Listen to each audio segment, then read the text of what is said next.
Hebrews, Hebrews, Hebrews. This is Prophets of Awakening. This is our Sunday Advanced Bible Study, the 23rd of November, 2025. We'll be reading our 5 chapters today. We'll be reading out of the Book of Lamentations. We'll be reading, it's only 5 chapters. We'll be chapters 1 through 5. We're going to read it in each chapter and break it down, okay? Get some feedback. So you can go to our YouTube channel, The Prophets of Awakening. Check out our videos. We have over 1,000 or so videos that you can look at, get the meat out of the video. These videos will lead you to the truth of the Holy Scriptures. And if you like what you're hearing and receiving, I'm asking you to like, share, and subscribe to the channel. It'd be greatly appreciated. And our cash app we have at the bottom of the screen for those that want to support the channel, help it move along. That too would be greatly appreciated. This is this channel is a non-Messianic channel. We deal with the Tanakh and the Torah. Tanakh being the Old Testament, so-called Book of Remembrance, and the Torah is the first 5 books of the Old Testament that was given to Moses by our Savior and our Redeemer and our Deliverer, the Lord of Hosts. We don't subscribe to the New Testament. Don't subscribe to JC, Paul, the Apostles, Church Fathers, none of that. Okay, this is of the Gentile persuasion. This channel was created to aid and assist our Hebrews who are waking up to their true identity and understanding who their Savior and their Redeemer truly is. Shalom and welcome to this channel, and welcome to our Sunday Advanced Bible Study. We're going to do our normal, which is a moment of silence, prayer, songs. We have some current events, some need to know information, and then, as usual, we open it up for questions and comments, any dialogue or testimonies, and then we go to our topic for discussion, which is we'll be dealing with some tough questions about that white folks have about Black Americans, right? Then our scripture reading, like I said earlier, will be out of the Book of Lamentations. We'll be reading chapters 1 through 5 and breaking them down each chapter. Then we'll pick a scripture like we normally do, read that scripture, then we'll rightly divide it and get some feedback. Then we'll close out, okay?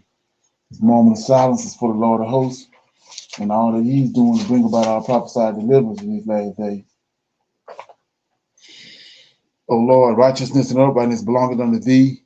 Therefore we come before Thee at this hour, seeking Thy face and looking for righteousness and uprightness, that we may walk before Thee as Thy servants David and Solomon, Samuel, Hezekiah, Jeremiah, as they did, okay?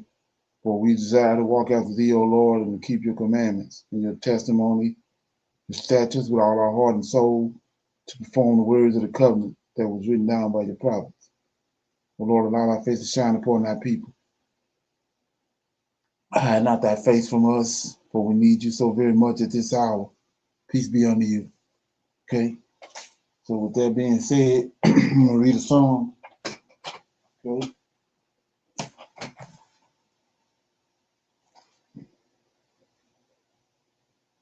Okay.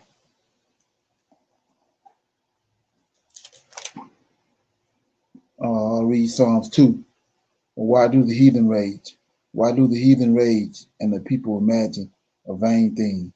Kings of the earth set themselves, and the rulers take counsel together against the Lord and against His anointed, saying, let us break their bands asunder and cast away their cords from us. He that sitteth in the heavens shall laugh. The Lord shall have them in derision. Then shall He speak unto them in His wrath, and vex them in His sore displeasure. Yet have I set my King upon my holy hill of Zion, and I will declare the decree. The Lord hath said unto me, Thou art my son. This day have I begotten thee. Ask of me, and I shall give thee the heathen for thine inheritance, and the uttermost parts of the earth for thy possession. Thou shalt break them with a rod of iron, and thou shalt dash them in pieces like a potter's vessel. But be wise now, therefore, O ye kings, Be instructed, ye judges of the earth. Serve the Lord with fear and rejoice with trembling. Kiss the Son, lest he be angry and ye perish from the way when his wrath is kindled but a little. Blessed are they that put their trust in him. So that was Psalms 2. And the title was Why Do the Heathens Rage? Anybody got any feedback on that? Okay, y'all got a couple things in here. It says, well, let me go right here and show you this first, because I'm always going here and not understanding how so-called awakened Hebrew Israelites don't get this. But it says I'm always going here, Isaiah, right? 44:6. Let me read that right quick. Isaiah 44:6. This right here is golden nugget, right? Both of them is golden nuggets. So I'm in chapter Isaiah 44, verse 6. It says, thus says the Lord, King of Israel, and, right? Conjunction, proper English, and his Redeemer, the Lord of hosts. I am the first, and I am the last, and besides me there is no God. So when you read that with the proper punctuation and proper English, it's telling you right here two different you're dealing with two different beings, two different entities, dealing with the Lord, which is the King of Israel. You're dealing with Yahweh, the King of Israel, and his Redeemer, the Lord of hosts. Two different beings. So we see the same thing right here. I just read in Psalm. Let me get it. Got sidebar. Okay, so I'm in chapter 2 of Psalms 2, verse 2. The kings of the earth set themselves, and the rulers take counsel together against the Lord, and against his anointed, which is David. So if you can rightly divide this right here, but you can't rightly divide Isaiah chapter 44, verse 6. Okay, anyway, let that permeate. And then it says in let me see where I was at. Yeah, so we got a decree over here in David and Daniel. Okay, we got a decree. Let me show it to you right quick. This is like 101, Bible 101. Okay, in Daniel 9:25 says, know therefore and understand that from the going forth for the commandment. So it's a decree right here. Commandment, decree, same thing. So it says, know therefore know therefore and understand that from the going forth for the commandment, the decree, to restore and build Jerusalem unto the Messiah, the Prince, shall be 7 weeks, 62 the street shall be built again, and the walls, even the troubles of time. So where did this decree come from? It came from Jeremiah. Let's get it right quick. The Lord of hosts gave it to Jeremiah. Okay, I'll find that later. But it gave it to Jeremiah. It said that 70 weeks, 70 years they would be in Babylon. Then at 70 years is up, he was going to bring them out. So he gave that to Jeremiah, and Daniel is recalling it. Let's go there right quick. Chapter 9, verse 1. In the first year of Darius, son of Ahasuerus, seed of the Medes, which was made king over the realm of the Chaldeans, in the first year of his reign, I, Daniel, understood, see that, by books, the number of years wherefore the word of the Lord came to Jeremiah, the prophet, that he would accomplish 70 years in the desolation of Jerusalem. So we gave it to Jeremiah, and then Daniel was recalling it. And then it was told Daniel that after these 7 years, a decree was going to go forth for them to return to Jerusalem. So here we go right here. We go to the decree. Okay. The decree was over here in Ezra. Let me get it right quick. Okay.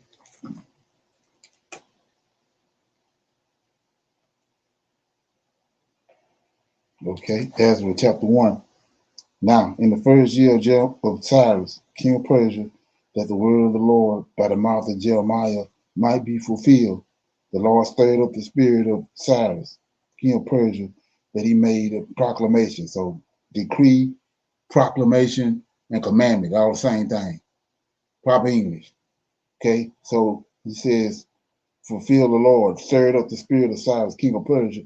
He made a proclamation throughout all his kingdom, and he put it in writing saying, thus says Cyrus, king of Persia, right? The Lord God is the Lord of hosts. Michael, the Lord of hosts of heaven, have given me all the kingdoms of the earth, and he have charged me to build him a house in Jerusalem, which is in Judea. So you say, what you talk? Why you doing this? Why you reading all this? Well, here we go right here. What I just read. I'm back in Psalms. Okay. And here we go. Psalms chapter 2.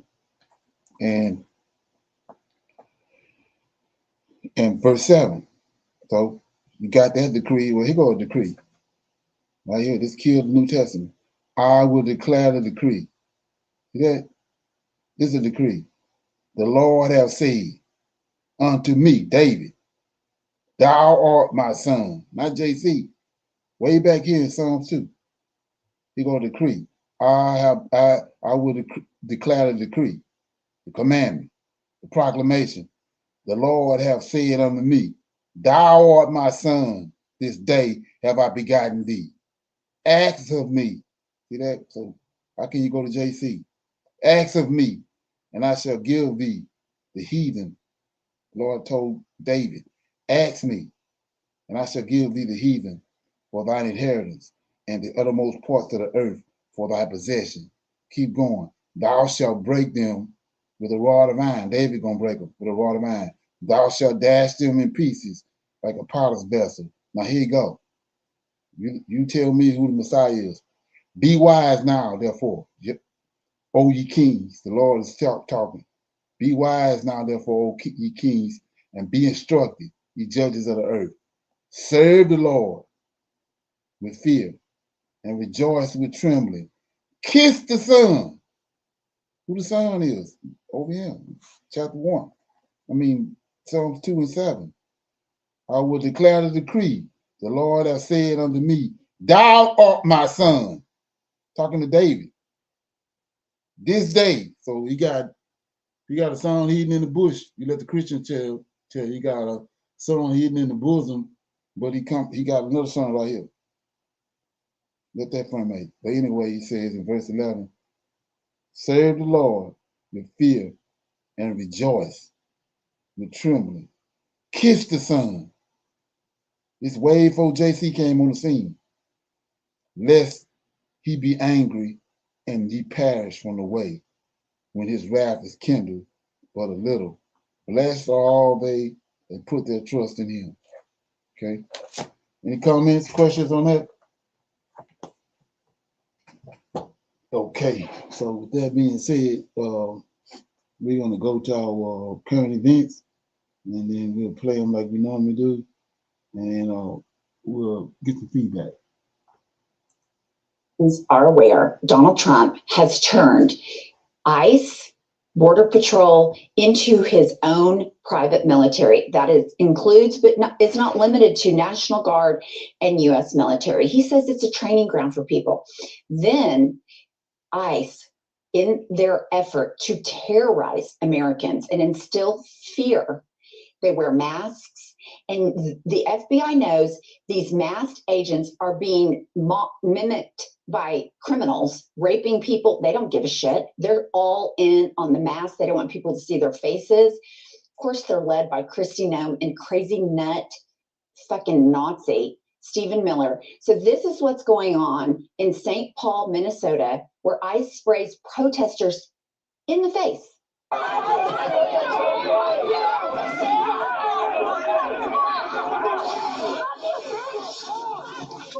Right in the face. They weren't violent.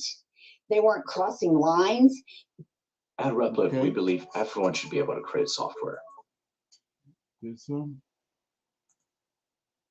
testing. This is not an isolated incident. We see that they kidnapped a kid. They took his dad in, they kidnapped the kid. They returned the kid later. And by the way, it was a US citizen. They have pepper sprayed the face of a 1-year-old child.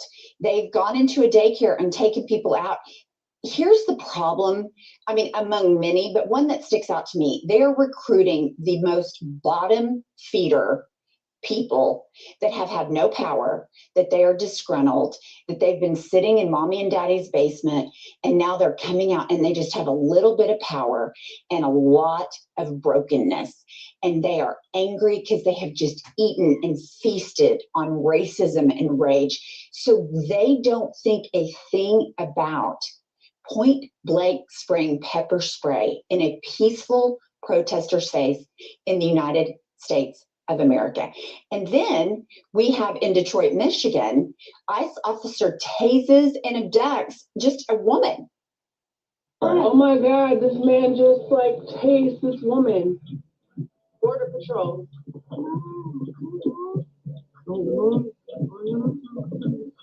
Damn, that's fucked up. Agree. Let me guess, she's probably brown. I mean, this is just racial profiling, greenlit by the Supreme Court, overturning years and years of settled law and precedent because their Lord and Master, the authoritarian himself, Donald Trump, was like, we want the brown people out. And Clarence Thomas, who is a black man, said, I'm all fucking in because none of them have any ethics or morals or integrity. And then in Charlotte, North Carolina, we've got ICE boxing in a contractor with a half a dozen cars and abducts him. Here we go. And they got him, they got him, they got him, they got him, they got him. Okay, let's just stop for a minute. I want to make a comment. I'm 55 years old. Never in my life did I dream that I would see masked men fully armed with automatic weapons hop out of cars and go in and take people out of their cars off the street. I never in a million years thought that would happen. You look at communist countries, you know, authoritarian takeover countries, that's how it starts. You look at all these movies and TV shows where this goes on with kidnappings and mafia. This is happening and it is sanctioned by the United States government in US cities. And I read a report, all of these people that they're detaining, very, very few are actually criminals. It is just brown people and black people, mostly brown people. Okay, sorry, Kylie, let's play the rest of the clip. Oh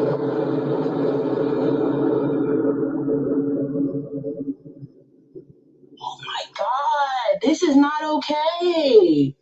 I agree with that. It's This not, ain't okay, dude. look how many cars. I mean, look how many people. This is not okay. This is not okay. This is not okay. Okay, here's the thing. Donald Trump and the Republicans, they tell you, you can't have health care because the federal government can't pay for it. SNAP benefits are not necessary because poor people don't have to eat. Yet, how many brand new cars rolled up to that scene? How much were all of those weapons? How much are they paying for all of these ICE officers? Remember, they were advertising a $50,000 signing bonus for people to join ICE. And then you heard and saw in DC that there wasn't any violence. They weren't taking care of criminals. They were picking up trash and they were doing landscaping. National Guard members taken away from their families, called up to do landscaping projects in DC. And we can't afford health care. We can't afford for people to eat. We would rather people go hungry than have a social safety net, but we can afford all this. We get to murder them. And for senior women who keep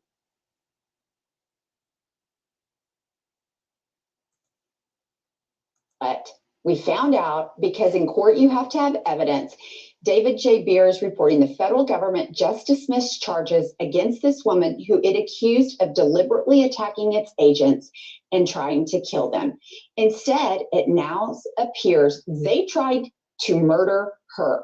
Will Chicago or Illinois police prosecute? I hope so, because these people are not above the law. Donald Trump is not above the law. He doesn't give a shit if they prosecute these people. He might, he'll be mad about it and he'll threaten violence against these people. But at the end of the day, he cares about Trump and money. That's it. That's the list. Okay. Any feedback on that? What you think? Anybody heard anything about that? Okay. Shalom, everyone. I have not heard anything about that. For insight, Brother Leonard, do you know in this video who's protesting? It just, in this late in the game, his first year of this term now, it seems to be that nobody would be smart enough or stupid enough, excuse me, to even try to protest. Like, I don't know where that would get them. So who's protesting against ICE at this point? The migrants. You said migrants? The migrants protesting, yeah, the migrants, Mexicans, and they got Americans that's along with them, that's speaking, for them, because it's not just the Mexicans, Latinos. They violating all kind of things. I mean, they got so it's all kind of, it's like a multicultural thing going on. Protests that King's protest. Yes. They people from all over. They got a problem with it and they getting involved. I guess maybe it's the host that seems more surprised. I'm not surprised that they're macing people in the face, even if it's a 1-year-old child. They're already doing inhumane things. I think to me, she comes off as, I guess she's doing her job. Never mind. She's trying to make it be exciting, but it's not surprising after a year in of all the craziness Trump has done in his administration. Exactly. Anybody else? Okay, here we go. Shalom, Brother Leonard. Shalom, everybody. I was gonna say too, if you remember in one of those decrees that Trump put out earlier, they got the right to use force at protests. So Right. that's one thing too. Is like, yeah, why would you be protesting unless maybe well, like you said, it's people that got a problem with it that are really like patriotic or whatever, but it's foolishness to me. Right, exactly. Right. They it's just like with us back in the civil rights. Why were we coming in the streets after we saw what they was doing with the dogs and all that, knowing they're gonna put dogs on us, but they believed in that illusion that they had rights. And just like these people say, they can't believe some of the stuff they're seeing because they're thinking that what the Constitution says is going to be upheld. But we already saw that they uphold that when they want to, and they feel when they want, just like us with we getting shot. All the atrocities that happened to us, especially the black males shot in the streets and all that. So the Constitution is a figment of your imagination. So to come out there on that strength is ludicrous. Okay. And a side note, I'm being funny now, but I'm sure they sprayed some mace in some Christians' faces too. This whole "go save the Christians in Nigeria" is foolishness also. I'm sure it's a couple of Christians that were out there protesting. Yeah, the ICE agent's Christian. Right. Okay. Shalom, everyone. Statement. Okay. Yes, sir. It's just awareness. It's just that I'm seeing it as being aware that they're out there. So it's just making some kind of awareness to say, I'm here. We're here. Even if they get sprayed or whatever, it's something that they're doing. Just like when you mentioned about the protests back in the day with the blacks marching and things like that. It's an awareness. They're there. Right. Okay. Anybody else? Okay, here we go. Against the United States boycott of the G20, which is being held in South Africa. The Trump regime is boycotting the G20 in South Africa because Donald Trump has These are nutbuckers. I was talking about this yesterday. The G20 summit, if you know anything about that, that's all the world leaders come together. The first time they had it in Africa, and they had it in South Africa. And all these rednecks showed up. Fabricated that there is a white genocide taking place in South Africa. So he says the United States is out, to which the world leaders in the G20, or should I call it the G19, they're like, great, we don't want you here. When you're here, we have to deal with your drama, Right. your baby behavior, and all of the baggage that comes with you. And you're like an asset for Putin. Why the hell would we want you here? So the G19, no longer the G20, they did something unprecedented. So they gave their united declaration of the G20, or now the G19, immediately, right when the conference starts. They did it. Now, that never happens. What they normally do is you wait until the end of the conference, and then there's a lot of negotiation going back and forth about what the declaration is, the joint statement coming out of the G20 would be. Not this time. So Cyril Ramaphosa, the president of South Africa, he, on behalf of the united G19 minus the United States, says, here are our values. Multilateralism can and does deliver. And Donald Trump's whole position is being anti-multilateralism. Trump's whole thing is go it alone. So the G20, now the G19, immediately said, we stand together, we support each other, we support multilateralism, we don't need the United States here. Watch as the president of South Africa, who's hosting the G19, says that. Here, play this clip. This G20 Leader Summit has a responsibility not to allow the integrity and the credibility of the G20 to be weakened.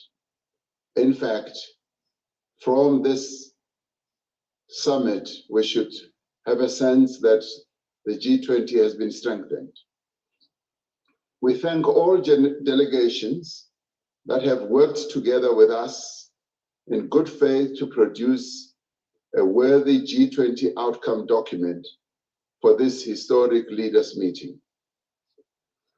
The G20 underscores the value of the relevance of multilateralism. It recognizes that the challenges that we face can only be resolved through cooperation, collaboration, and partnership. The adoption of the declaration from the summit sends an important signal to the world that multilateralism can and does deliver. Okay, yeah. So Trump didn't show up. When few of his other crony redneck friends, they didn't show up to the summit. Right. So that's crazy. So you might want to keep your eye on that. There's gonna be some more drama coming out of that. So with that being said, somebody got some comments on that? Yes, sir. It presents to me as a bully when he's bullying everybody, and then he says, I don't want to go to this. You're thinking that others will back out on it, or because he backed out and no one did it. So I think that was his thing, to back out and hoping that the others would back out too, but they didn't. So Okay. that's how I looked at him, backing out of that. Okay, yeah. His excuse was that they was persecuting white folks, South Africans in South Africa. The reason why he didn't come. That's something. So yeah, with that being said, we're gonna go to our need to know information, and I got some comments on this after I play it, but let's check it out.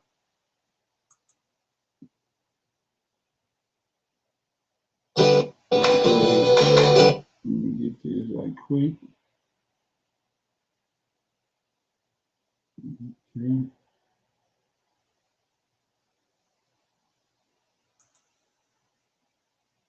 Acres. So this is you know anything about the West Africa? You know, it's Benin City. When they came into West Africa with the ships and getting the slaves and bringing them out, they had heard about this place called Benin City, and but they had never seen it. So when they saw it, they tripped out. But check it out. So now they're doing excavations over there. Think about that. That's the size of almost 20 professional football fields, and it was all meticulously planned. And the crazy part is the engineering. While cities like medieval London were still dumping raw sewage into the Thames and dealing with constant plague, Benin City had a planned, sophisticated infrastructure. This wasn't a haphazard jumble of buildings. LiDAR scans and ground-penetrating radar were cross-referenced with the dig, and they mapped out a precise grid of drainage channels. We're talking V-shaped ditches, about 20 inches deep, expertly designed to funnel the intense monsoon rains away from the elite residences and public squares. This system prevented the kind of flooding and disease that crippled other cities at the time, even in Europe. One of these ancient drainage channels held another secret, a cache of iron slag.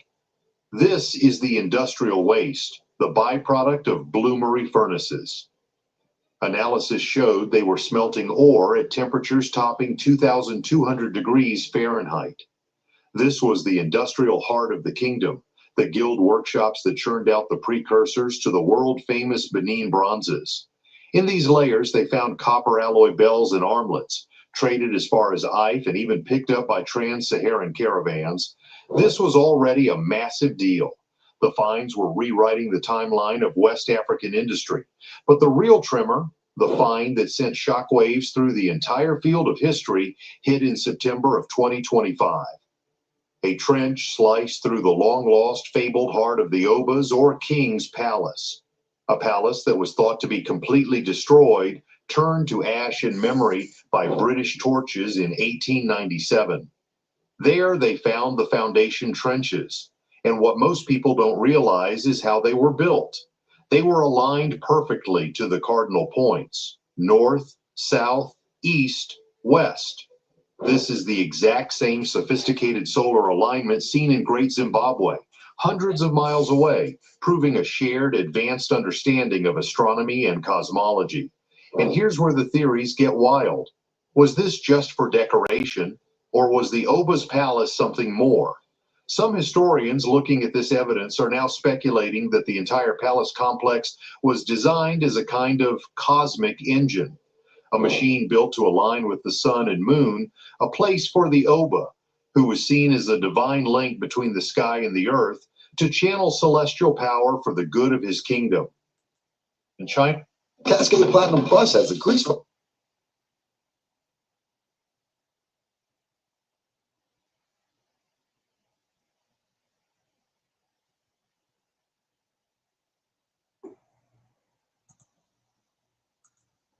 just get forgotten by history. So what happened?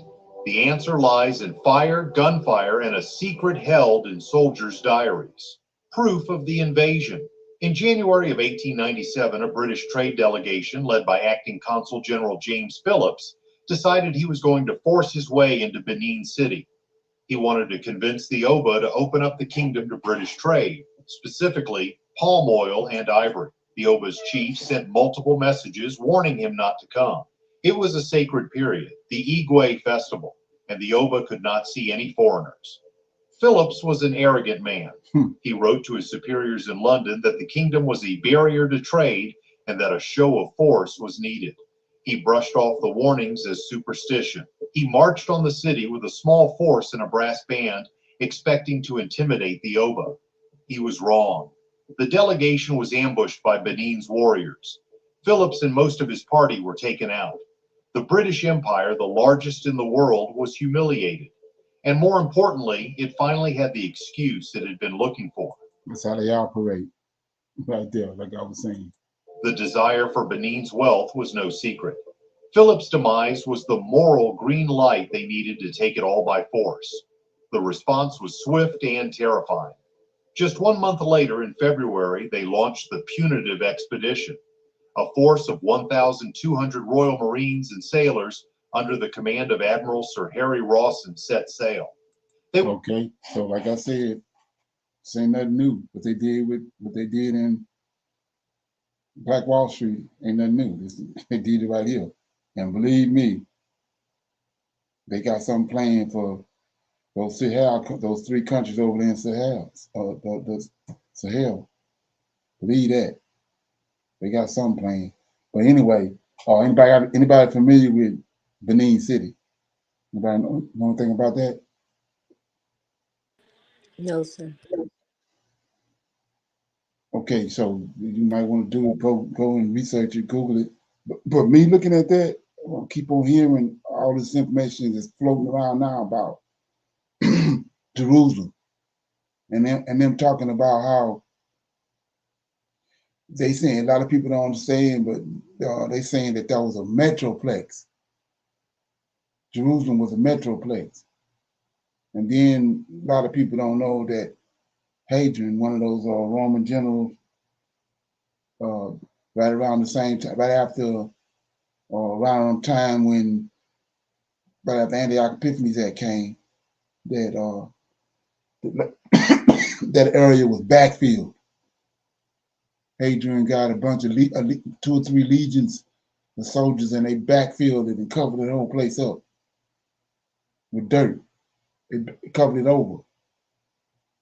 And so right here, these showing now when he's doing these excavations, they're talking about how now they digging up all these different things that's been there for forever and a day. So my thing is, could this be part of where Jerusalem is? It's me talking. Okay. Any comments on that? Shalom, brother Leonard. Some that makes sense to me because when you talk about the kingdom of Benin, they had Right. the Great Wall of Africa. Right. And so yeah, I can see that being part of the Wall of Jerusalem. Exactly. Yeah, that wall. They always talking about that wall, the wall. We see that in Daniel. And we see it in the scriptures how it's constantly talking about this wall. And then the dude said that I was listening to a documentary on a channel, and the guy was saying how that it was a metroplex. What people thinking Jerusalem was, it ain't what it was. It was way greater and more complex than what people think it was. Okay, so yeah. So that when I was watching this, I was like, okay, this just might be, it's crazy. This might be it. And like I said, Negro land right there. So, you know what I mean? They got dispersed. So the land got to be somewhere around there because of the history of that area is they know now Israelites all around there area. So yeah, let that permeate. Okay, y'all. So with that being said, we'll open it up for some questions, comments. Anybody have any questions, comments, any dialogue, testimonies? Now is the time. Anybody got anything?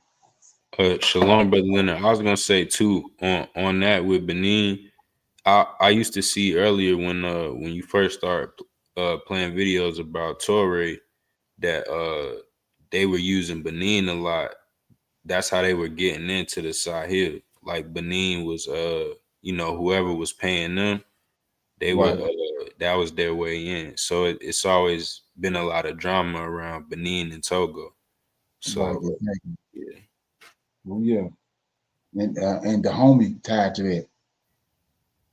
Right, the Homie Empire. Right. With the movie they just made. Yeah, exactly. Yeah, so with that being said, I got this. This is bouncing off of what I played yesterday about the red heifers and all that. Check this out. Mashiach is coming, and all the Jews. He said Mashiach is coming. Are about to be brought back to the land of Israel. And the third temple is about to be rebuilt. Many people forget this detail about October 7th. But if you look at the name Check it out. of the operation, what was it called? Remember, Storm al-Aqsa. If you think about it, what did it have to do with al-Aqsa? It was miles away. But herein lies the secret to what's going on in the chaos in the whole world. The whole world knows deep down inside. The Muslims, the Christians, the atheists, the Buddhists, you name it. Everybody knows it. So what he's saying is, everybody know that the Messiah can get ready to come back. I'm gonna run it back in another few minutes. Mashiach is coming, and all the Jews are about to be brought back to the land of Israel. And the third temple is about to be rebuilt. Many people forget this detail about October 7th. But if you look at the name of the operation, what was it called? Remember, Storm al-Aqsa. If you think about it, what did it have to do with al-Aqsa? It was miles away. But herein lies the secret to what's going on in the chaos in the whole world. The whole world knows deep down inside. The Muslims, the Christians, the atheists, the Buddhists, you name it. Everybody knows it. Okay. Any comments on that? What do you think? Okay. Yeah, so Al-Aqsa, if you don't know what that is, that's that dome in the rock. That's the name of it. So why would they name October 7th Storm Al-Aqsa? Come on. Get that from me. Okay, so with that being said, this is my topic for discussion right here. Let me get it.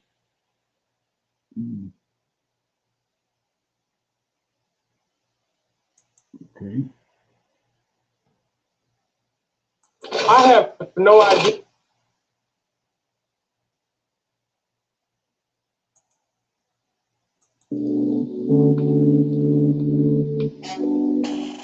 You ever wonder why white people pay so much attention to black people if they claim they don't like us? Think about it. If you don't like something, why would you be obsessed with it? I don't pay attention to things I don't like. I move on. But they can't move on from us. They study us, they copy us, they steal from us. And now, they're confessing something that will blow your mind. Listen to what they're saying out loud now. I'm so jealous of black people. That's a direct quote. They're just good at everything. They're naturally athletic. They pop out of the womb already playing football.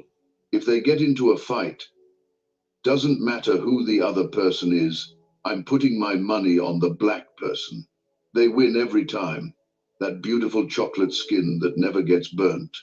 Me, 5 minutes in the sun, it looks like I was thrown into a deep fryer.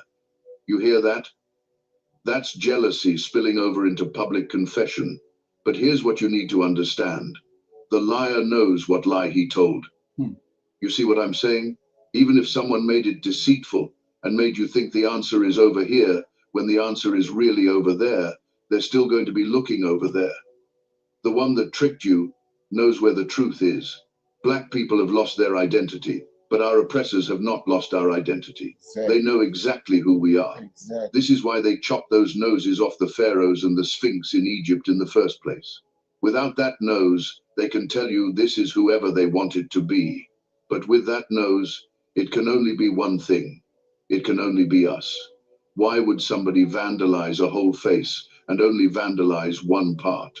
Nobody wanted to knock an eye off or take an ear off. No chins missing, just the nose.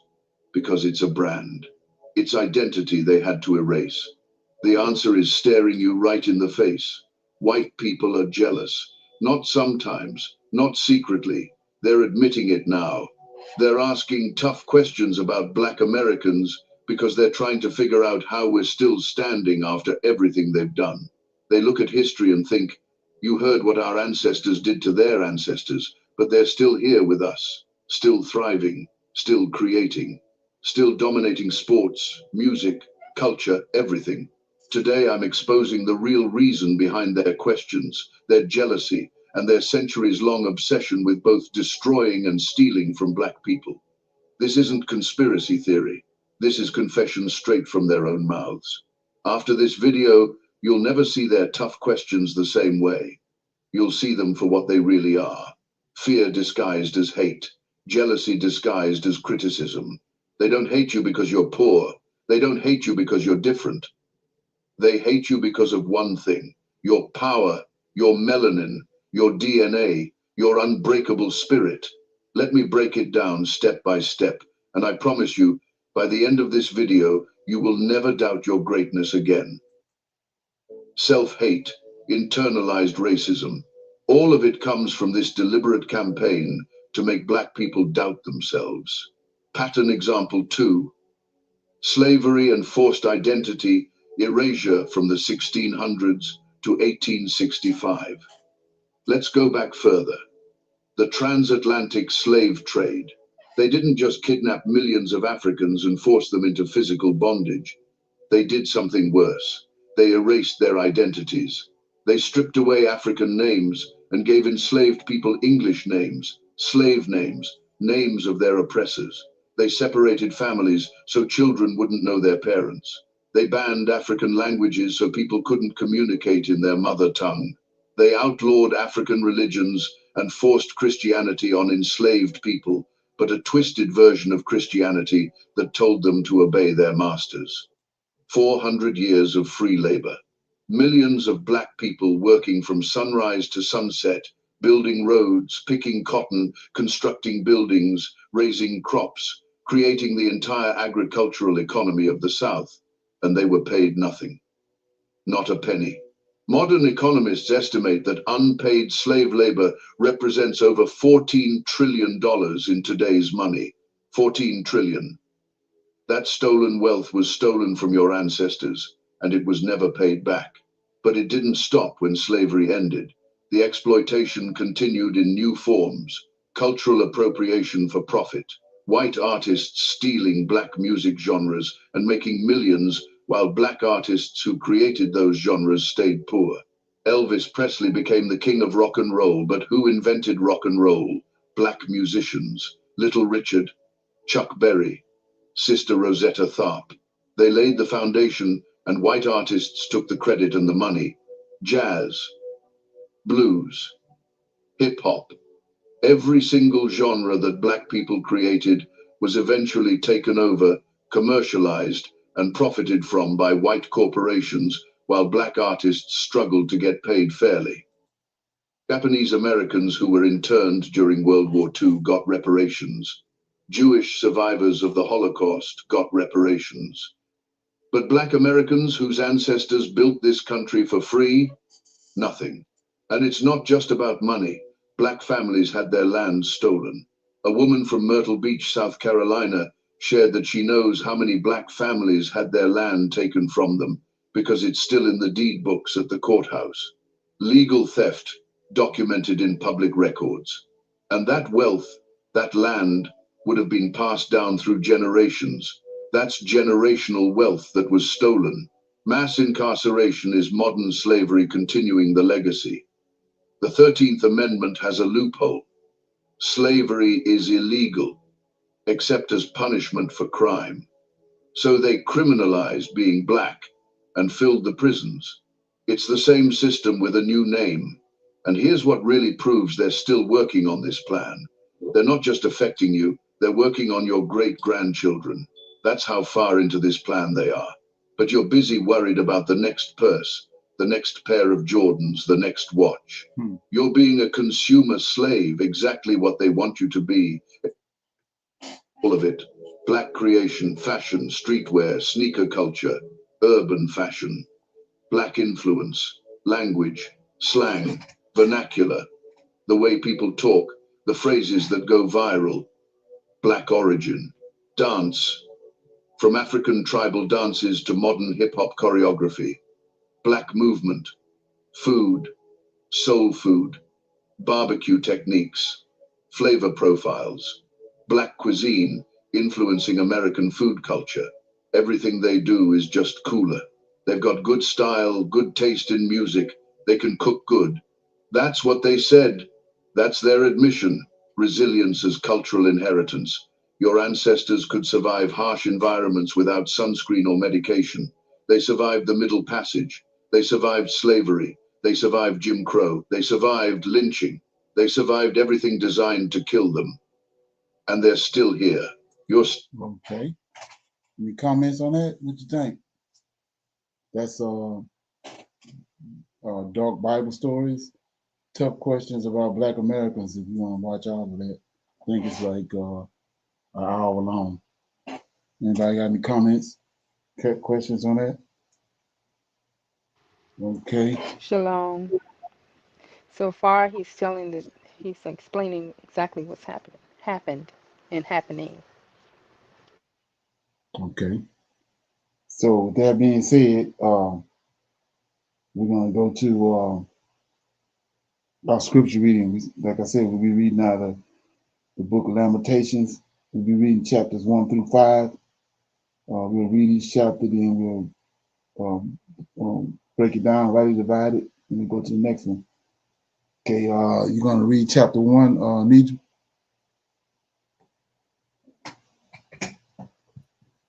Shalom, yes, sir. Just a moment. Lamentations. Okay.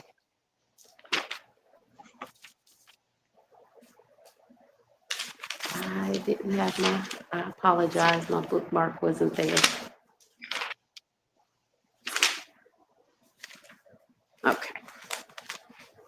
Lamentations, chapter 1. How doth the city sit solitary that was full of people? How is she become as a widow? She that was great among the nations and princess among the provinces, how she has become tributary. She weepeth sore in the night, and her tears are on her cheeks. Among all her lovers, she hath none to comfort her. All her friends have dealt treacherously with her. They are become her enemies. Judah is gone into captivity because of affliction and because of great servitude. She dwelleth among the heathen. She findeth no rest.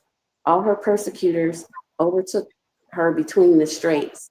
The ways of Zion do mourn, because none come to the solemn feast. All her gates are desolate. Her priests sigh, her virgins are afflicted, and she is in bitterness. Her adversaries are the chief, her enemies prosper, for the Lord hath afflicted her for the multitude of her transgressions. Her children are gone into captivity before the enemy. And from the daughter of Zion, all her beauty is departed. Her princes are become like harts that find no pasture, and they are gone without strength before the pursuer. Jerusalem remembered in the days of her affliction and all her miseries, all her pleasant things that she had in the days of old, when her people fell into the hand of the enemy, and none did help her. The adversary saw her and did mock at her Sabbaths. Jerusalem hath grievously sinned, therefore she is removed. All that honored her despise her, because they have seen her nakedness. Yea, she sigheth and turneth backwards. Her filthiness is in her skirts. She remembereth not her last end. Therefore she came down wonderfully. She had no comforter. O Lord, behold my affliction, for the enemy hath magnified himself. The adversary has spread out his hand upon all her pleasant things, for she has seen that the heathen entered into her sanctuary, whom thou didst command that they should not enter into thy congregation. All her people sigh, they seek bread. They have given their pleasant things for meat to relieve the soul. See, O Lord, and consider, for I am become vile. It is nothing to you, all ye that pass by. Behold, and see if there be any sorrow like unto my sorrow, which is done unto me, wherewith the Lord hath afflicted me in the day of his fierce anger. From above hath he sent fire into my bones, and it prevaileth against them. He has spread a net for my feet. He hath turned me back. He hath made me desolate and faint all the day. The yoke of my transgressions is bound by his hand. They are wreathed and come up upon my neck. He hath made my strength to fall. The Lord hath delivered me into their hands, from whom I am not able to rise up. The Lord hath trodden under foot all my mighty men in the midst of me. He hath called an assembly against me to crush my young men. The Lord hath trodden the virgin, the daughter of Judah. as in a winepress. For these things I weep. Mine eye runneth down with water, because the comforter that should relieve my soul is far from me. My children are desolate, because the enemy prevailed. Zion spreadeth forth her hands, and there is none to comfort her. The Lord hath commanded concerning Jacob, that his adversary should excuse me, be round about him. Jerusalem is as a menstruous woman among them. The Lord is righteous, for I have rebelled against his commandment. Hear, I pray you, all people, and behold my sorrow. My virgins and my young men are gone into captivity. I called for my lovers, but they deceived me. My priests and my elders gave up the ghost in the city while they sought their meat to relieve their souls. Behold, O Lord, for I am in distress. My bowels are troubled. My heart is turned within me, for I have grievously rebelled. Abroad the sword bereaveth. At home there is as death. They have heard that I sigh. There is none to comfort me. All my enemies have heard of my trouble. They are glad that thou hast done it. Thou wilt bring the day that thou hast called, and they shall be like unto me. Let all their wickedness come before thee, and do unto them as thou hast done unto me for all my transgressions. For my sighs are many, and my heart is faint. That was Lamentations chapter 1.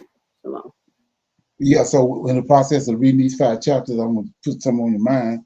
You got to understand that this Lamentations right here, they got it after the book of Jeremiah, because they want you to think right here.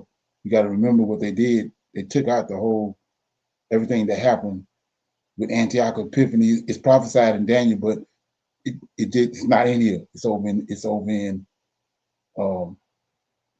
the Maccabees, first and second Maccabees, what happened. So they put Lamentations right here after Jeremiah. They want you to think that this Lamentation right here is talking about when Nebuchadnezzar came. But as we read this, you're gonna see that this is when after the Israelites was kicked out of the land for good. They came back when they went to Babylon. I just showed you that 70 years. But so it's more than one lamentation. They took this lamentation, which is telling you about what happened after Antiochus came. And they put it over here, and they got you thinking that this lamentation right here is when they lamenting after Nebuchadnezzar came. Right? But anyway, I want to show you something else too. That concept of the comforter. Here you go right here, like I was telling you about typology. Verse 16. I know listening to this when it was being read just now, I seen over 5 times you seen comforter. But I want to show you in verse 16. For these things I weep, right?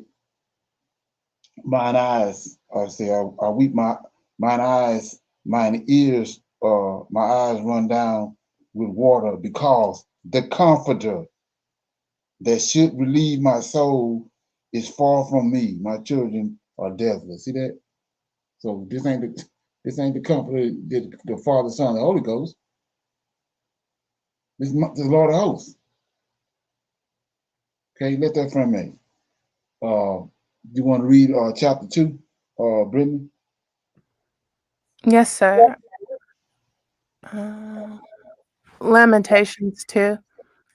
How hath the Lord covered the daughter of Zion with a cloud in his anger, and cast down from heaven unto the earth the beauty of Israel, and remember not his footstool in the day of his anger. The Lord has swallowed up all the habitations of Jacob, and hath not pitied. He hath thrown down in his wrath the strongholds of the daughter of Judah. He hath brought them down to the ground. He hath polluted the kingdom and the princes thereof. He hath cut off in his fierce anger all the horn of Israel. He hath drawn back his right hand from before the enemy, and he burned against Jacob like a flaming fire, which devoured around about. He hath bent his bow like an enemy. He stood with his right hand as an adversary, and slew all that were pleasant to the eye in the tabernacle of the daughter of Zion. He poured out his fury like fire. The Lord was as an enemy. He hath swallowed up Israel. He hath swallowed up all her palaces. He hath destroyed his strongholds, and hath increased in the daughter of Judah mourning and lamentation. And he hath violently taken away his tabernacle, as if it were of a garden. He hath destroyed his places of the assembly. The Lord hath caused the solemn feast and Sabbaths to be forgotten in Zion, and hath despised in the indignation of his anger the king and the priest. The Lord hath cast off his altar. He hath abhorred his sanctuary. He hath given up into the hand of the enemy the walls of her palaces. They have made a noise in the house of the Lord as in the day of solemn feast.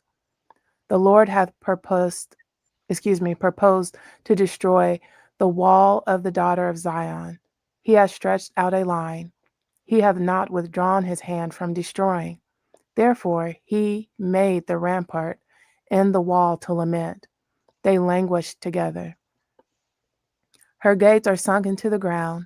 He hath destroyed and broken her bars. Her king and her princes are among the Gentiles.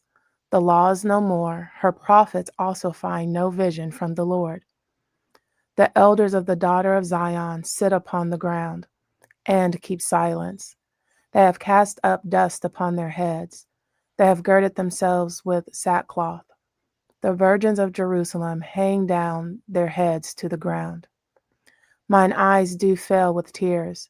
My bowels are troubled. My liver is poured upon the earth for the destruction of the daughter of my people, because the children and the sucklings swoon in the streets of the city.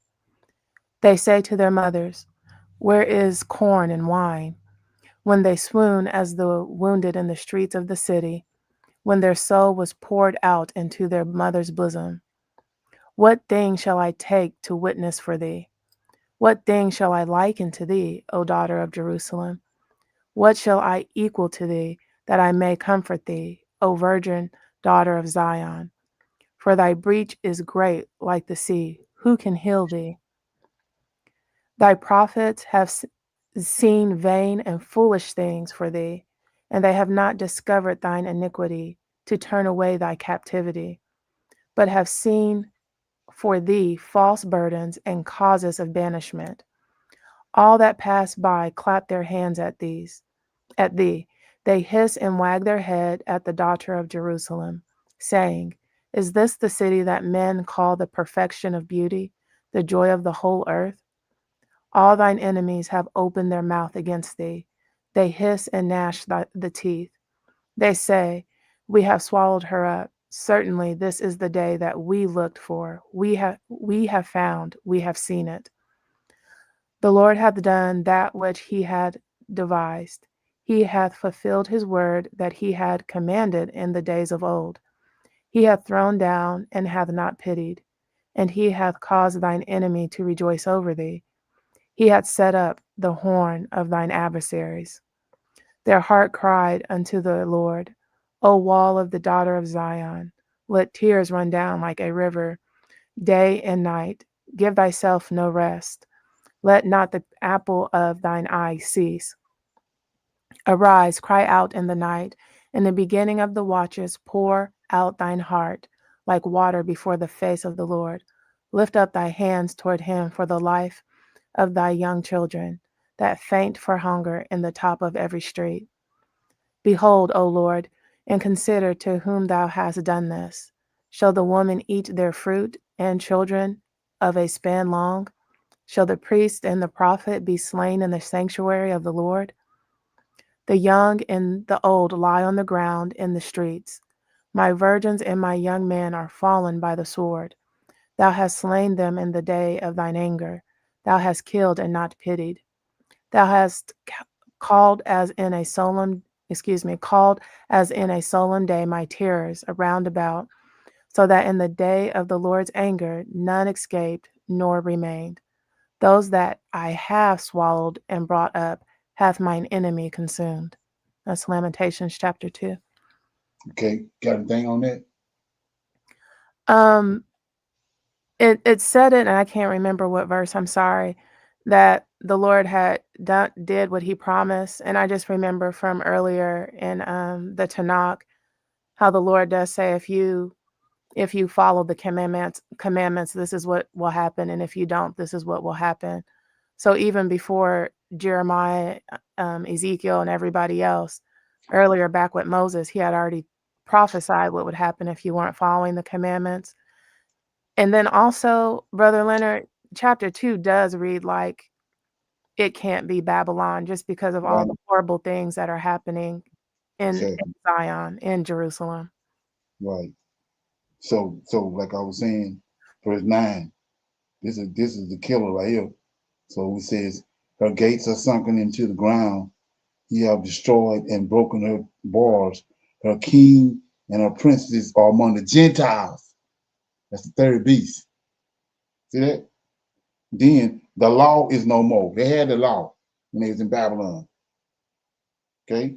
Then the other one, her prophets and her also have no vision. You got Jeremiah, Zechariah. You had all the minor prophets in Babylon. They having all kind of visions. Daniel having visions in Babylon. Right here, the prophets have no vision. See that?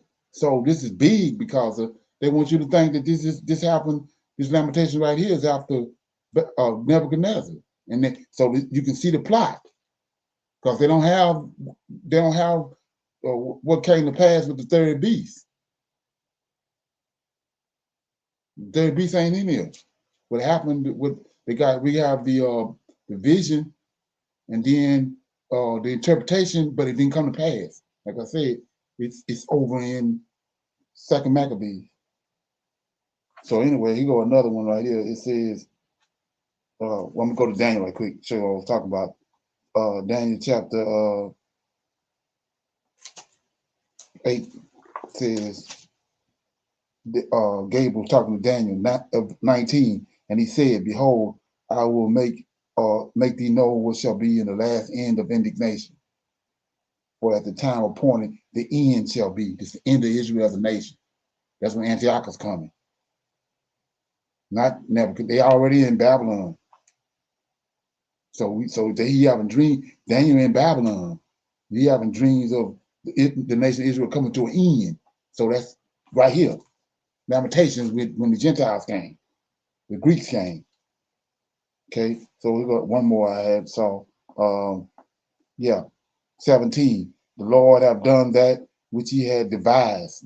Talking about Daniel, that he have fulfilled in his word, that he have commanded in the days of old. He have thrown down, he have not pitied, he have caused thine enemies to rejoice over thee. He has set up the horn of the adversary. So who is that? Esau. When you go to Psalms 83, that happened in Obadiah. That's Esau. Okay. And then let me find one more verse because this will be, this is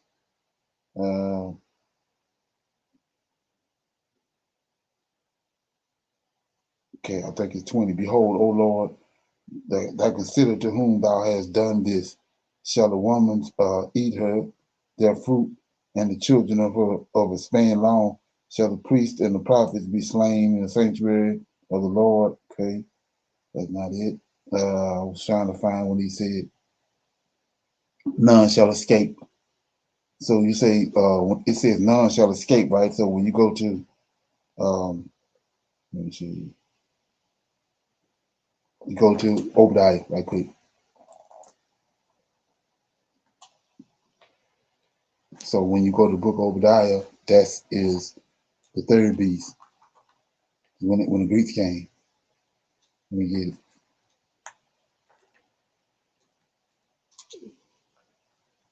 Obadiah, okay, says this is what Esau done. This is how we know this the adversary is. Right here it says, verse 5. If great gather, this is only one chapter in Obadiah. If these came unto thee, if robbers by night, how are thy cut off? Would they not have stolen till they had enough? if grape gatherers came to thee, would they not leave some grapes? Then he tell you who it is. How are the things of Esau searched out? So Esau is the adversary. He just told you after we, the land of Israel was he cut Israel off as a nation. We know if Jacob ain't ruling, Esau ruling. If Esau ain't ruling, Jacob ruling. So anyway, verse 14, he says, I started 13. Thou should not have entered into the gates of my people in the day of that calamity. That's what we read in Daniel. The calamity is when the nation of Israel came to an end. He cut the nation off, not when Nebuchadnezzar came. Yea, thou should not have looked on their affliction in the day of their calamity, nor have laid hands on their substance in the day of their calamity. Neither should thou have stood in the crosshairs to cut off those that did escape. That's what we just read. I was looking for chapter 2 of Lamentations. Said to cut off those that did escape. Neither should thou have delivered up those that did remain in the day of their distress. So that's when Antiochus came, and the culprit is Esau. That's the adversary. So when he says that he set up the horn of the adversary, Esau. Edom, before beast is Edom. Okay. So any comments, questions? Yes, sir. In Genesis 40, sorry about the echo. In Genesis 40, when Esau, I guess, gets some type of blessing after Isaac does, and it says that he will break free and shake the yoke from his own neck. Is that around this time when Israel is going through judgment? Right. Yeah. He came. He sent, and when at the time when Israel was, when the Lord was bringing judgment on Jacob, he broke the yoke off his neck by what he did. He Most High would always leave a remnant. Every time they went into captivity, those 13 or 14 captivities, he would always leave a remnant. So right there, what I just read, Esau understood that. He was raised by Abraham too. So when the time came, when Antiochus came and the remnant was there, he came in and killed the remnant. So there wouldn't be no remnant there. That's when he broke the yoke off his neck. And he started ruling.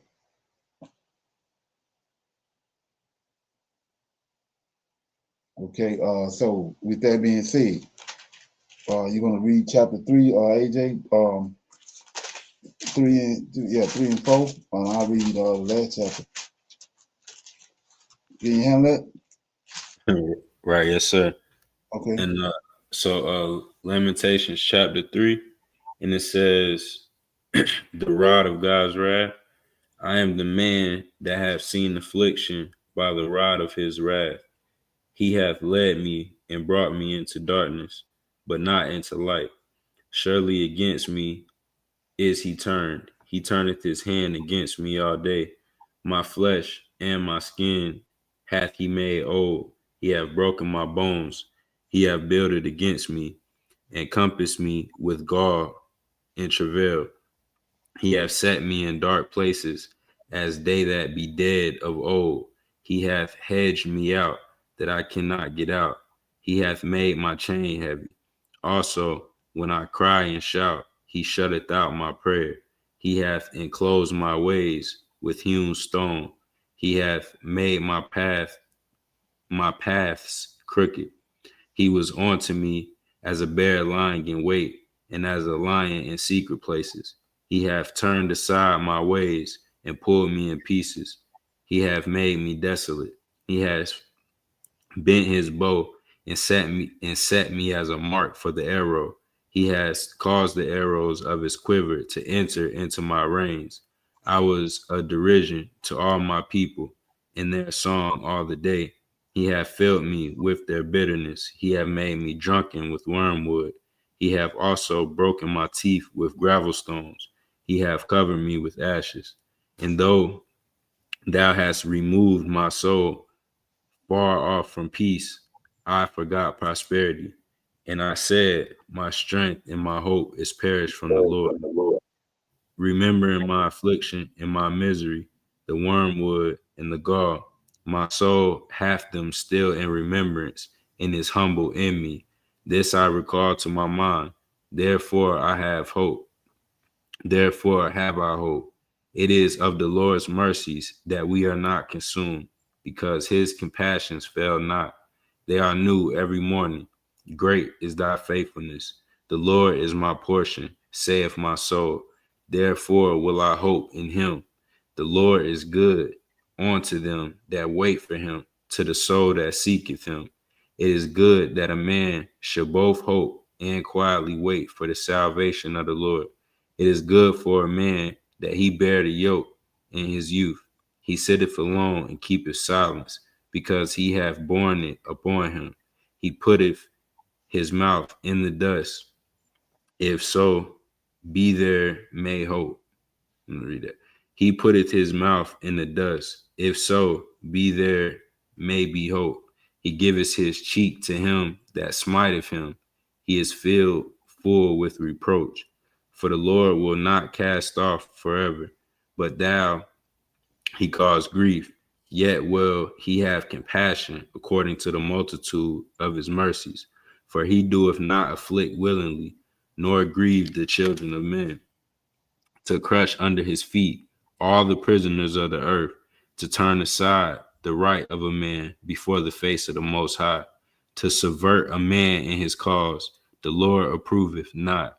Who is he that saith, and it cometh to pass, when the Lord commandeth it not? Come out of the mouth of the Most High, proceedeth not evil and good. Wherefore doeth a living man complain, a man for the punishment of his sins? Let us search and try our ways and turn again to the Lord. Let us lift up our heart with our hands unto the God in the heavens. We have transgressed and rebelled. Thou hast not pardoned. There thou hast covered with anger and persecuted us. Thou hast slain. Thou hast not pitied. Thou hast covered thyself with the cloud, that our prayers should not pass through. Thou hast made us as an offscouring and refused in the midst of the people. All our enemies have opened their mouths against us. Fear and a snare is come upon us, desolation and destruction. Mine eye runneth down with rivers of water for destruction of the daughter of my people. Mine eye trickleth down and cease not without any intermission, till the Lord look down and behold from heaven. Mine eye affecteth mine heart because of all the daughters of my city. Mine enemies chase me sore like a bird without cause. They have cut off my life in the dungeon and cast a stone upon me. Waters flow over my head. Then I said, I am cut off. I called upon thy name, O Lord, out of the low dungeon. Thou hast heard my voice. Hide not thine ear at the breathing at my cry. Thou drewest near in the day that I called upon thee. Thou sayest, fear not. O Lord, thou hast pleaded the causes of my soul. Thou hast redeemed my life. O Lord, thou hast seen my wrong. Judge thou my cause. Thou hast seen all their vengeance and all their imaginations against me. Thou hast heard their reproach, O Lord, and all their imaginations against me. The lips of those that rose up against me and their device against me all the day. Behold, their sitting down and their rising up. I am their music. Render unto them a recompense, O Lord, according to the work of their hands. Give them sorrow of heart. Thy curse unto them. Persecute and destroy them in the anger from under the heavens of the Lord. And shalom, that was Lamentations chapter 3. Okay, you got any feedback on that? There's a lot of verses. It was Brother Leonard, who wrote Lamentations? That's what they're saying is Jeremiah. Right, because I was gonna ask you that. At 48 it says Jeremiah tears. And what? At 48 in my Bible, it says Jeremiah's tears, like the weeping prophet. Like from 48 to 54. Right. Yeah, that's just the subtitle over those verses. Right, exactly. Okay. Right. Yeah. So anyway, with that, when you start out this chapter, and when you understand what I was saying, we know who Isaiah 53 is, right? It's not Jesus. It's Israel is the son, right? Right. So look right here, started when you understand that I am the man that have seen affliction by the rod of his wrath. He have led me and brought me into darkness, but not into light. Surely against me is he turned, and he turned his hand against me all the day. My flesh and my skin have he made old, and he have broken my bones. See that right there? That's remember what they did to JC? They put that on JC about his bones. Right. Yes, sir. This is where they're getting it from. I said he's a created character from our scriptures. So right here it says, "My flesh and my skin have he made." So this Israel is the son. So he says, "My flesh and my skin have he made old. He have broken my bones." Right. That's one of the characteristics they put on JC. Now here go another one. He have built it against me and compassed me with gall. Remember that? The Roman soldier. He asked for water. He put the thing in the vinegar. That's gall. Right. And put it in his mouth. That's where they're getting all this from, right here. But this Israel is the son. So he says, he have built it against me and compassed me with a gall and travail. He has set me in the dark places, and they that be dead of old. He have hedged me about that I cannot get out, and he have made me my chains, right, heavy. Also, when I cry and shout, he shutteth me out of my prayers, right? So that's a witness right here who our prayers go to, right? See that? Yes, sir. We go to the Lord of hosts. He the one. He the one receiving our prayers. He the mediator. They're saying JC the mediator. But he says, he has set me in a dark place. Verse 6.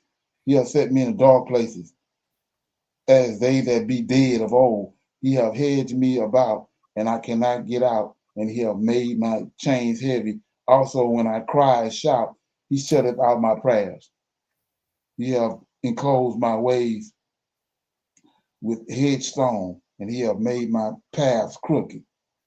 So that's the Israel he's talking about. It's Israel. Israel is the son. The him in Isaiah 53 is Israel. This him right here.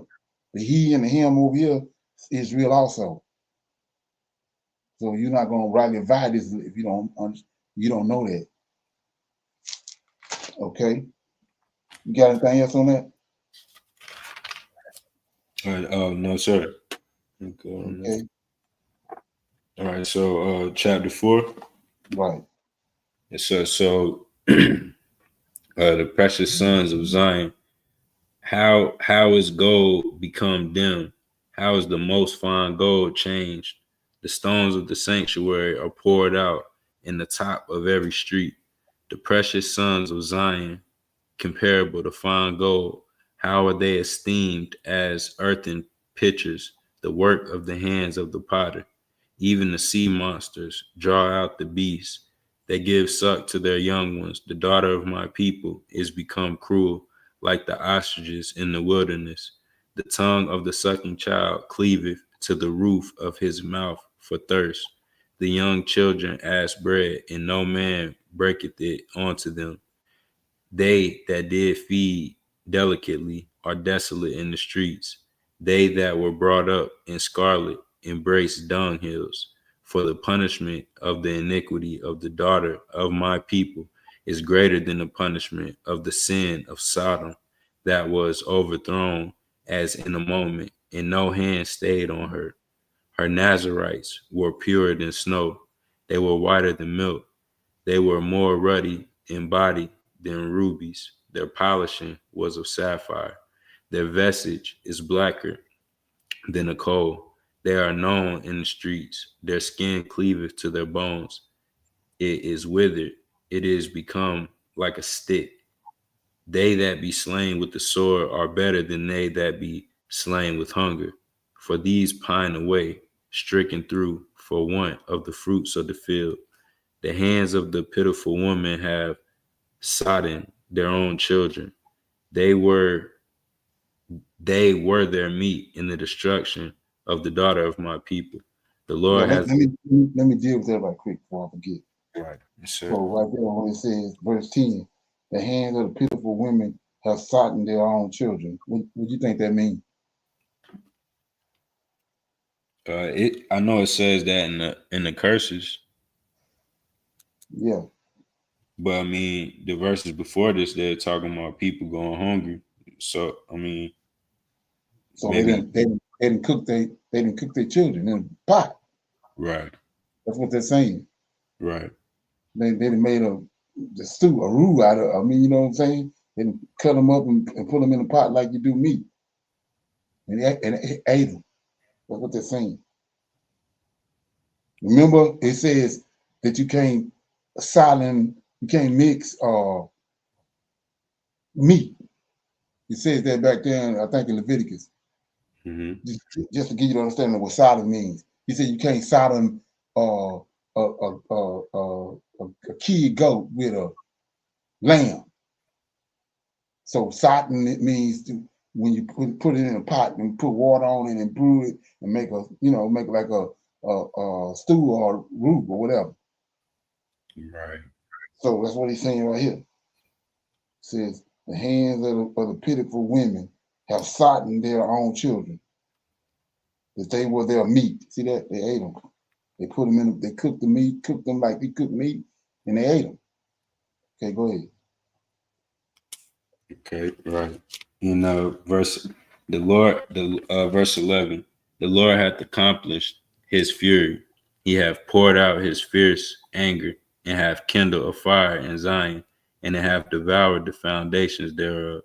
The kings of the earth and all the inhabitants of the world would not have believed that the adversary and the enemy should have entered into the gates of Jerusalem, for the sins of her prophets and the iniquities of her priests that have shed the blood of the unjust in the midst of her. They have wandered as blind men in the streets. They have polluted themselves with blood, so that men could not touch their garments. They cry unto them, Depart ye, it is unclean. Depart, depart, touch not. When they fled away and wandered, they said among the heathen, they shall no more sojourn there. The anger of the Lord hath divided them. He will no more regard them. They respected not the persons of the priests. They favored not the elders. As for us, our eyes as yet failed for our vain help, and our watching, we have watched for a nation that could not save us. They hunt our steps, that we cannot go in our streets. Our end is near. Our days are fulfilled, for our end is come. Our prosecutors are swifter than the eagles of heaven. They pursued us upon the mountains. They laid wait for us in the wilderness. The breath of our nostrils, the anointed of the Lord, was taken in their pits, of whom we said, under his shadow we shall live among the heathen. Rejoice and be glad, O daughter of Edom, that dwelleth in the land of Uz. The cup also shall pass through unto thee. Thou shalt be drunken, and shalt make thyself naked. The punishment of thine iniquity is accomplished, O daughter of Zion. He will no more carry thee away into captivity. He will visit thine iniquity, O daughter of Edom. He will discover thy sins. And Shalom, that was Lamentations chapter 4.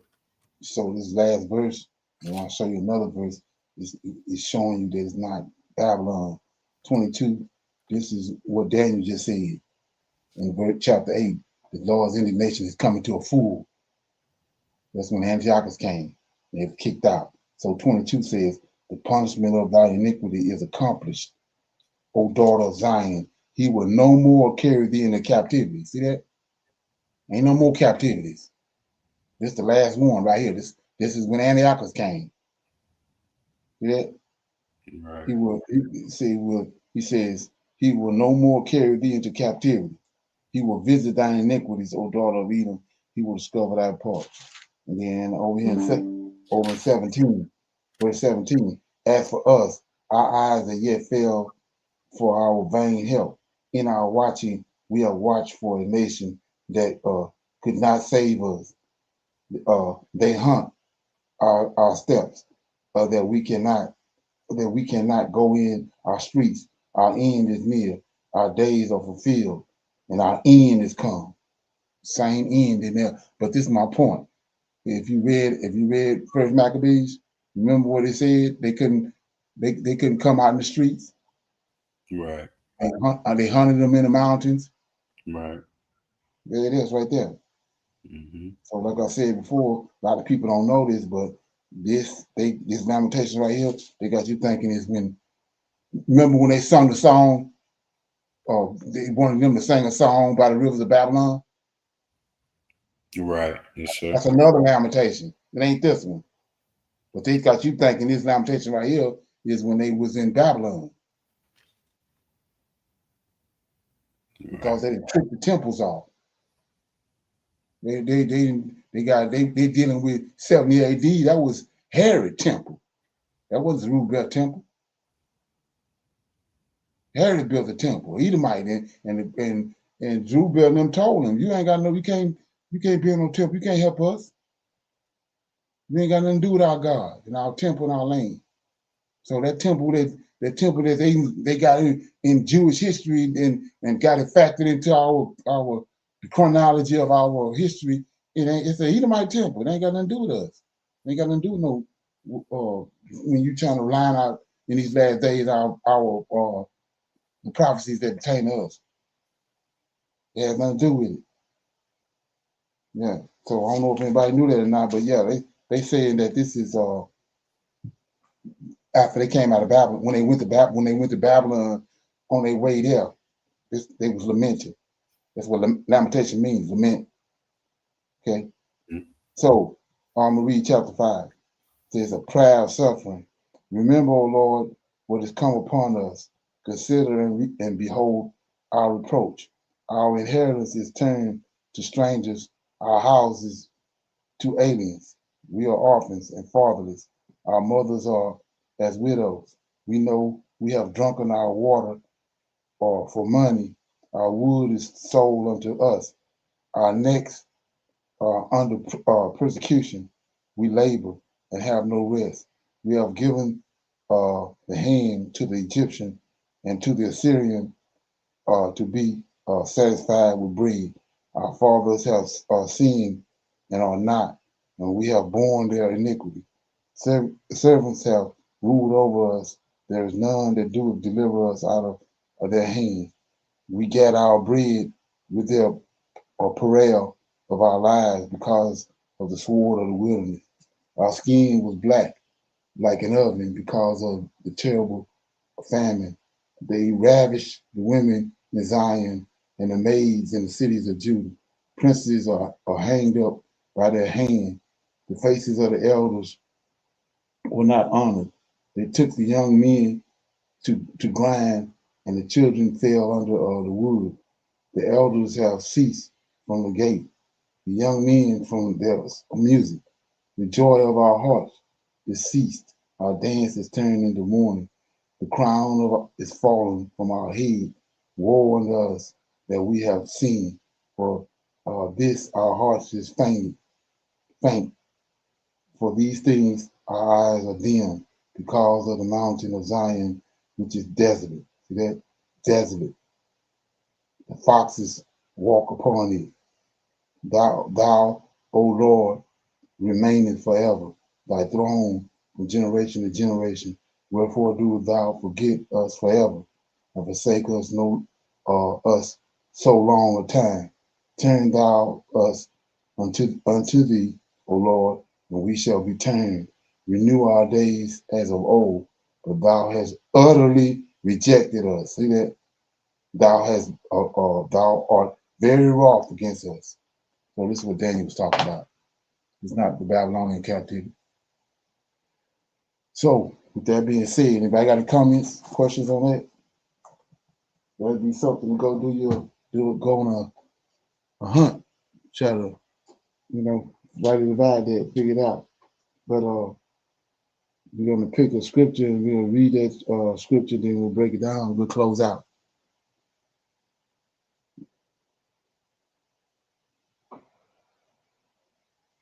Okay.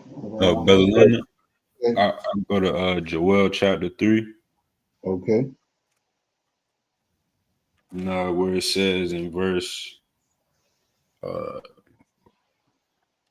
5, 6, and 7. And okay. It says, because you have taken my silver and my gold, and you have carried into your temples my goodly pleasant things, the children also of Judah and the children of Jerusalem have you sold unto the Grecians, that you might remove them far from their border. Behold, I will raise them out of the place whether you have sold them, and will return your recompense upon their own head. And I will sell your sons and your daughters into the hands of the children of Judah, and they shall sell them to the Sabians, to a people far off, for the Lord hath spoken. I'm sorry. One more verse, Brother Leonard. Proclaim ye this among the Gentiles. Prepare war, wake up the mighty men, and let all the men of war draw near, and let them come up. This same verse is mentioned the Grecians? Is this the talking about the same time frame, right? Right. This is when the Antiochus came. Right. Okay. During the time of the Greeks, it's not they didn't synchronize it and got you thinking that it's tied to the Babylonians, but you can see it's Greeks. He made a point right there and said the Greeks. Right. So so it's not this lamentation. The lamentation that we just read in chapters 1 through 5 is talking about when he destroyed Israel for good, and that's why they lamented. Okay, yeah, and that's the same thing right there. It's because, and then you got to look at what book is in. That's in Joel. Joel came out of captivity of Babylon, so Joel can't be talking about the Babylonian captivity. Right. Yes, sir. This is what Daniel said. Daniel said, "The prince that shall come." Daniel in the Babylonian captivity, so he can't be talking about nothing but the third beast, which is the Greeks. Antiochus is the prince that came.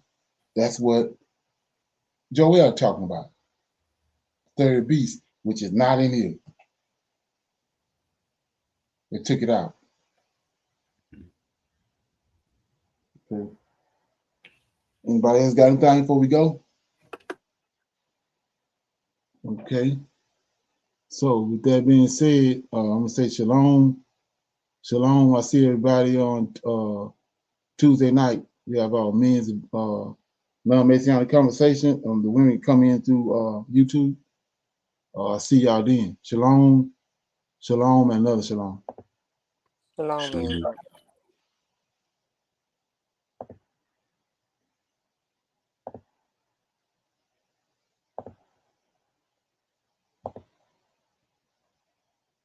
I highly recommend that you get this book and you read it, because it's a must that you understand who God head is in the order that's in the Old Testament and Tanakh, because it's not the same as in the New Testament. And when you read this and you get an understanding, then the scriptures open up, and then you begin to understand. So I highly recommend that you get this book. It's the Elohim of Israel, and it's a breakdown on the word Elohim and who the God of Israel is, and the Godhead.